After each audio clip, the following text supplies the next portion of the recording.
Hindi itinatalaga o dinidesignate ng Department of Justice bilang terorista si Vice President Sara Duterte.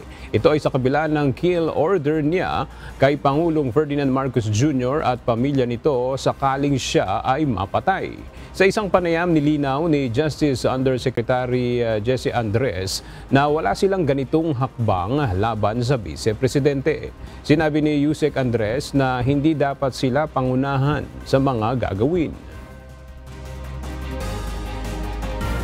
Marami po akong naririnig na sinasabi bakit daw gagawing terorista si Vice President. Hindi po.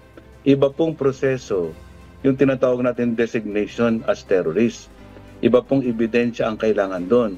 Ngunit hindi naman kailangan na ma-designate ka na terrorist bago ka lumabag, posibleng lumabag doon sa provision ng anti-terror law. Ayon sa Justice Official, ang ipinadalang sabina kay BP Sara ay para magbigay linaw sa kanyang pahayag sa video kung saan galit itong nagbanta.